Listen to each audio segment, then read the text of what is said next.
Pemirsa, kemarin jembatan nasional penghubung jalur Pantura Kabupaten Lamongan amblas. Jembatan Balun penghubung Surabaya Tuban belum bisa dilewati lagi. Apa penyebab amblesnya jembatan itu dan kapan selesainya renovasi dan juga perbaikan dari jembatan agar bisa dilalui lagi dan aktivitas warga ini bisa lancar? Hal ini akan dibahas di Dialog Titik Tengah bersama saya, Fatma Ayu.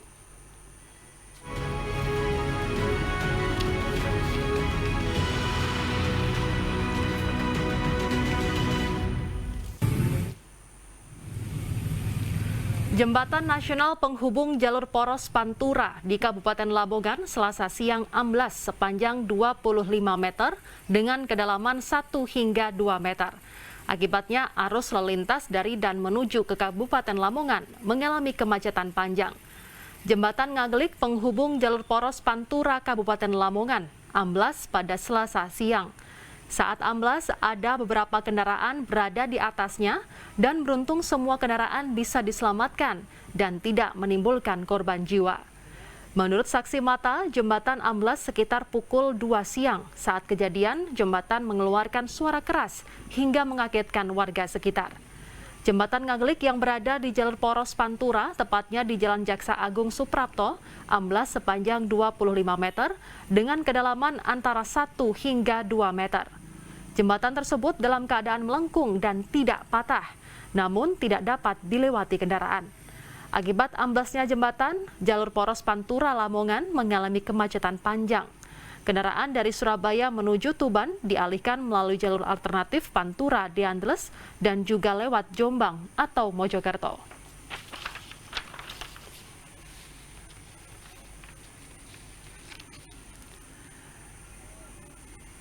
Pemirsa, Anda menyaksikan Dialog Titik Tengah, kali ini membahas terkait dengan dampak jembatan Pantura ambles dan sudah terhubung melalui daring yakni AKP Aristianto Budi selaku Kasat Lantas Polres Lamongan. Selamat siang Pak Aris. Selamat siang. Ya, sebelum saya ke Pak Aris, saya ke kontributor Metro TV dulu yang saat ini sudah berada di Lamongan untuk melaporkan bagaimana keadaan saat ini di sana. Saya terhubung dengan Solihul Huda. Selamat siang, Huda. Siang, Fatma. Iya, Huda, bisa dijelaskan saat ini bagaimana kondisi di sana, terutama di daerah jembatan yang amblas Kabupaten Lamongan? Ya, Fatma, sejak pagi tadi saya berada di lokasi jembatan yang ambles, tepatnya di Desa Balun, Kecamatan Turi, Lamongan. Perlu saya jelaskan, jembatan ini merupakan jembatan yang urgent, vital gitu ya, untuk dilewati kendaraan dari arah Surabaya ke Tuban, Bojonegoro, dan beberapa daerah lain di sekitar Kabupaten Lamongan. Fatma,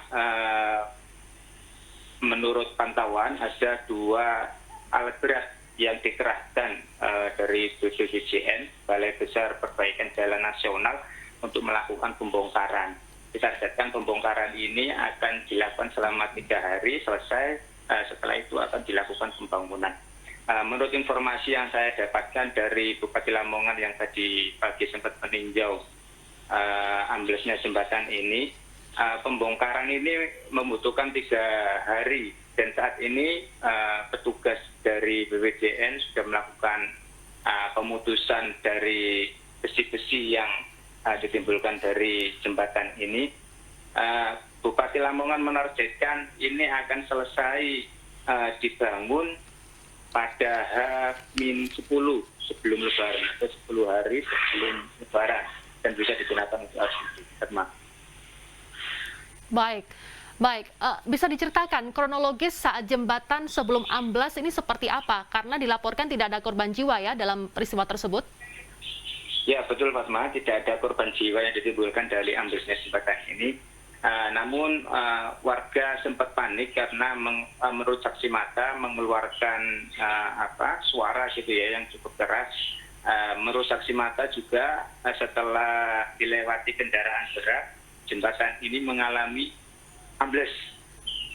Dan saat ambles ada beberapa kendaraan yang melintas di atasnya, namun tidak sempat jatuh gitu ya, masih bisa menyelamatkan diri sehingga tidak menimbulkan korban jiwa.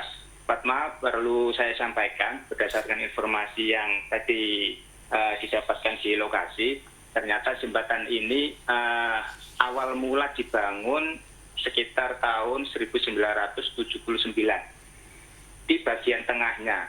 Jadi yang ambles ini dibangun sudah cukup lama gitu ya. Jadi yang sisi kanan dan kiri ini ternyata ada semacam pelebaran jalan dan dibangun pada tahun 1993. Dan ini yang baru dibangun ini kondisinya masih cukup kuat dan layak untuk dilewati, sehingga tadi tidak dilakukan pembongkaran sehingga masih bisa dilalui kendaraan.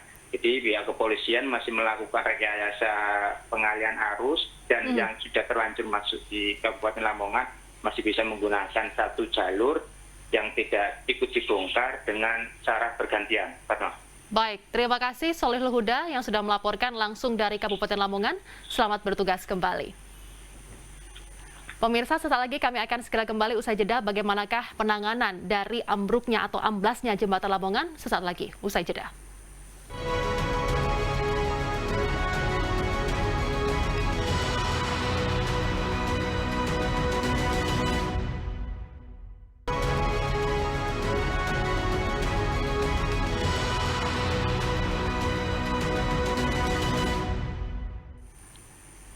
Pemirsa, Anda menyaksikan Dialog Titik Tengah kali ini membahas terkait dengan dampak jembatan Pantura amblas dan masih terhubung dengan AKP Aristianto Budi selaku Kasat Lantas Polres Lamongan. Pak Aris, terkait dengan amblasnya jembatan di Kabupaten Lamongan ini, bagaimana arus lalu lintas yang dilakukan oleh pihak kepolisian untuk alternatifnya seperti apa? Baik, dilaporkan untuk jalur di Jembatan Ngaglik yang saat ini sedang dilaksanakan perbaikan, personel kami sudah disiapkan tempat di sana berupa pos pantau, yang mana pos pantau ini mengawasi pelaksanaan pekerjaan dan mengawasi arus lalu lintas selama 1 kali 24 jam di sisi sebelah barat maupun sisi sebelah timur. Dan pos pantau ini memantau terus arus lalu lintas di sana. Saat ini masih berjalan mengalir karena memang ada penyempitan hanya satu sisi yang dapat digunakan oleh pengguna jalan, yaitu di sisi sebelah selatan jalan. Untuk rute alternatif masih tetap kita sampaikan kepada masyarakat, dapat melalui jalur utara Dendels ataupun dapat melalui Mantuk Mojokerto ke arah selatan. Apabila yang sudah mendekati juga bisa melalui Kecamatan Sugio dan nanti masuk ke dalam kota. Kami tetap mengimbau kepada masyarakat untuk tertib dalam berlalu lintas, dan rencana setelah diputuskan nanti rapat pada pukul 15.00 akan ada upaya pengalihan arus. Karena tadi sudah disampaikan dari rekan Miftahul Huda yang di lokasi, dan tadi saya juga ke lokasi, sudah melaksanakan rapat bersama BPJN bahwa selatan jembatan itu masih kuat dan layak untuk dilewati, tetapi hanya roda 4 ke bawah. Untuk itu, kita melaksanakan rekayasa lalu lintas berupa satu arah dari arah barat ke timur yang akan kita laksanakan mulai besok. Jadi dari arah barat ke timur saja, sedangkan kendaraan lainnya yang dari arah timur ke barat disarankan untuk menggunakan jalur utara maupun jalur selatan.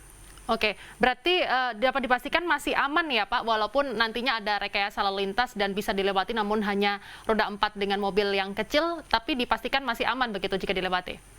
Betul, masih aman untuk dilalui, untuk kendaraan mobil pribadi, pick-up, dan juga motor dapat melintas di lokasi tersebut setelah dilakukan survei oleh BPJN untuk mengurangi kepadatan arus lalu lintas baik di utara maupun di jalur selatan. Maka dari itu, kita juga mempersiapkan plotting personel dan juga himbauan untuk penggunaan jalur alternatif yang akan digunakan. Baik Pak Aris, bagaimana dengan penyebab dari amblasnya jembatan tersebut? Dikabarkan bahwa sebelum amblas ada truk yang lewat begitu, apakah ini karena kelebihan muatan yang berlangsung selama bertahun-tahun?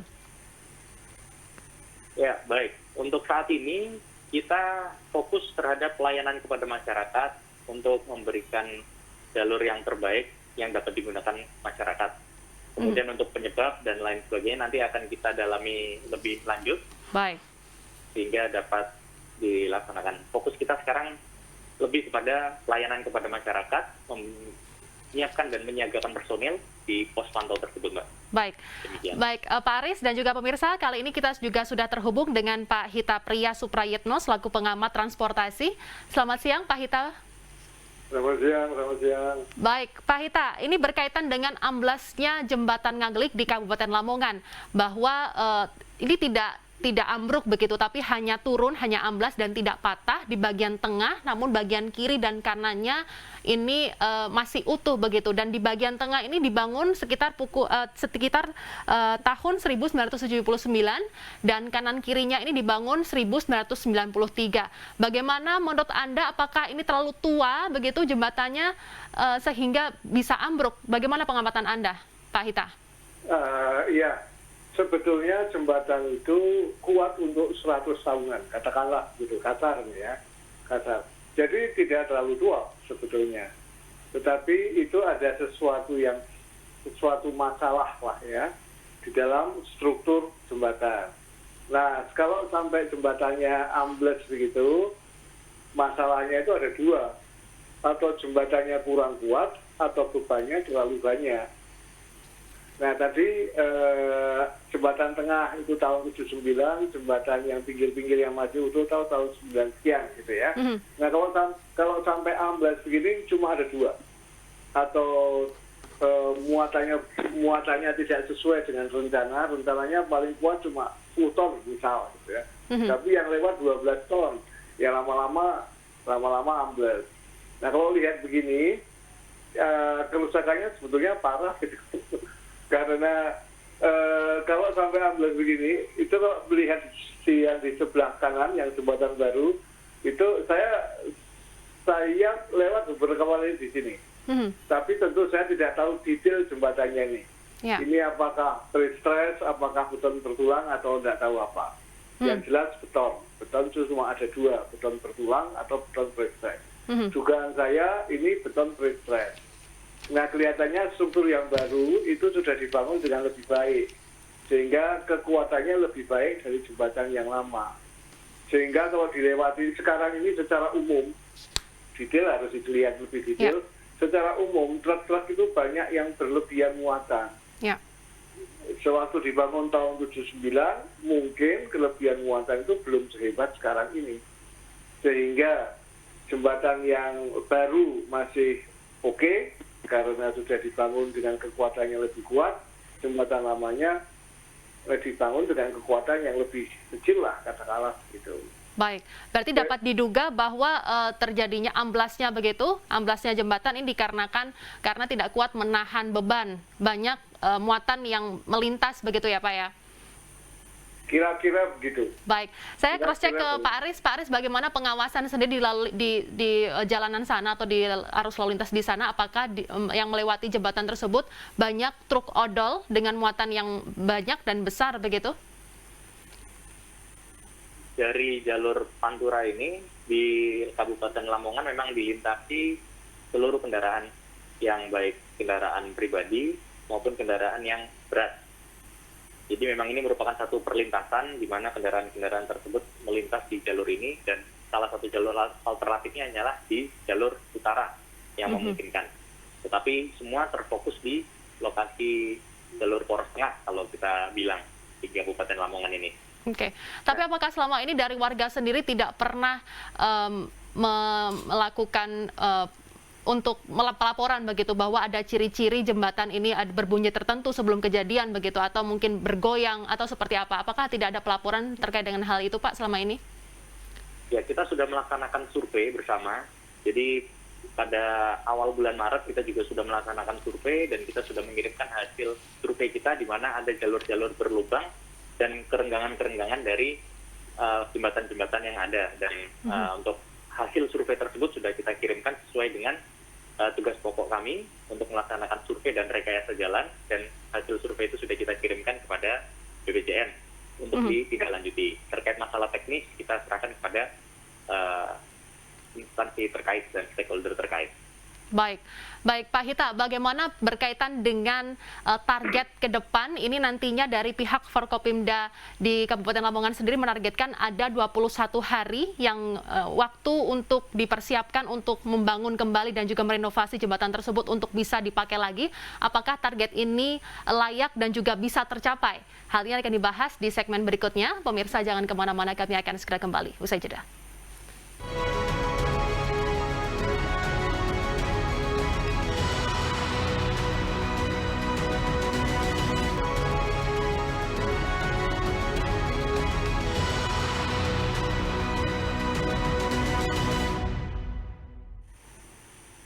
Baik, saya langsung saja ke Pak Hita selaku pengamat transportasi. Pak, saat ini yang dilakukan oleh pemerintah yakni membangun atau membongkar kerangka jembatan yang diperkirakan akan selesai 21 hari. Apakah ini dimungkinkan terjadi? Apakah tidak terburu-buru begitu untuk menyelesaikan pembangunan jembatan yang baik dengan yang pembangunan yang kokoh begitu?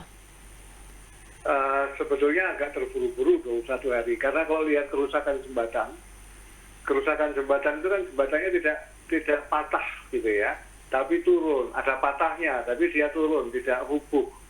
Nah itu berarti, saya belum tahu jembatan ini secara detail, tapi dugaan saya di tengah itu ada tiangnya, sehingga dia tidak patah gitu saja. Nah masalahnya di sini tiang yang di tengah itu kira-kira amblas.